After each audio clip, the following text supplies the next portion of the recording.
সাকিব আল হাসান সে তো ওই টেলিভিশনে সে অ্যাড দিচ্ছিলেন।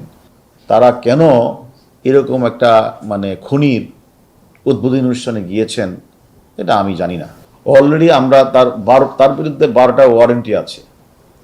আসলে তাকে দেশে ফেরত আনা বা ইন্টারপোলে হ্যাঁ, আমি কথাটা যে বলছি, আমাদের একজন মেধাবী পুলিশ কর্মকর্তা ইন্সপেক্টর মামুন, তাকে শুধু তারা হত্যাই করে নাই, সে লাশটি যেন না পাওয়া যায় তারা কালীগঞ্জের জঙ্গলে ফেলে দিয়ে আসছিল।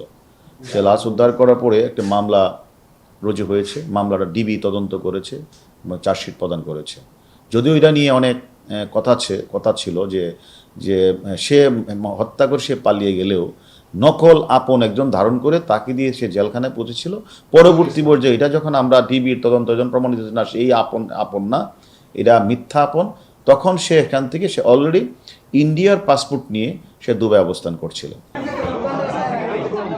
তারকা ক্রিকেটারকে কাছে পেয়ে দুবাইয়ে উচ্ছ্বাসে মেতে ওঠেন প্রবাসী বাংলাদেশিরা। ইংল্যান্ডের সঙ্গে সিরিজ খেলেই দুবাইয়ে উড়াল দেন সাকিব। তারপরই তোলপাড় কার দাওয়াতে দুবাইয়ে সাকিব। তার পাশে দেখা যায় হত্যা মামলার আসামি রবিউল ইসলাম ওরফে আরাফ খান, ঢাকায় এসবির পুলিশ পরিদর্শক মামুন ইমরান খান হত্যা মামলার চার্জশিটভুক্ত 6 নম্বর আসামি। স্বর্ণের দোকানের উদ্বোধনের অনুষ্ঠানে যান বাংলাদেশের আরও অনেক তারকা।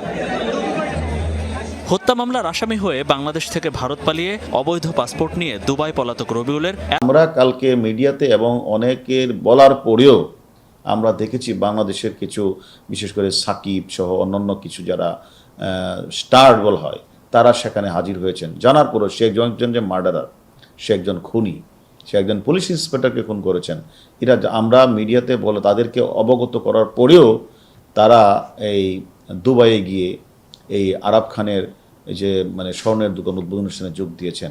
এটা আসলে দুঃখজনক। তারা কেন করেছেন আমরা জানি না। আমরা তথ্য নিচ্ছি সেখানে কেন হিরো আলম, তারপরে আমাদের সাকিব, দিঘি, আবার শুনছি রাজ নামে কেউ আছে, তারা সকলেই নাকি গিয়েছেন। এবং সেখানে যখন সাব্বিক ফেসবুকে অ্যাড দিচ্ছিলেন যে সে সেখানে যাচ্ছেন, সে সব কিছু মিলিয়ে আমরা তথ্য পেয়ে আমরা জানতে পেরেছি যে সেই অরিজিনাল আরাফ খান, তার নাম হলো রবিউল ইসলাম আপন, বিভিন্ন সময় বিভিন্ন নাম ধারণ করেছে এবং সে বাংলাদেশের পাসপোর্ট ছেড়ে সে এখন ইন্ডিয়ান পাসপোর্ট ধারণ করে সে দুবাই অবস্থান করছে। আপনারা কি স্টারদের সাথে মানে আমাদের মানে আপনার ক্রিকেটার সাকিব আল হাসান ও অন্যদের সাথে কথা বলেছেন আপনারা? না, তাকে জানানো হয়েছে এবং অন্যান্যদেরকে জানানো হয়েছে। জানানোর পরেও হিরো আলম সহ সাকিব সহ যারা যোগ দিয়েছে ওখানে তারা দেশে ফিরে তাদেরকে আপনারা এই বিষয়টি তাদের কাছে জানতে চাবেন কিনা, যে তার সাথে কি ধরনের যোগাযোগ আছে বা কিভাবে যোগাযোগ হলো, এই বিষয়গুলো আপনারা জানতে। এটা আমাদের তদন্তের স্বার্থে যদি আমরা প্রয়োজন মনে করি তাহলে জিজ্ঞাসাবাদ করি।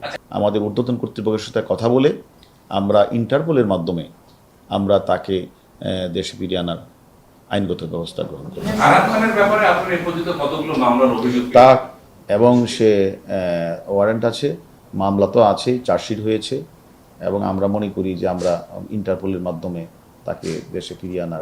দুবাইতে আরাফ খান যে বাংলাদেশের পুলিশ পরিদর্শক খুনের অন্যতম একজন তো তার স্বর্ণের দোকান গতকাল রাত্রে ওপেন হয়েছে।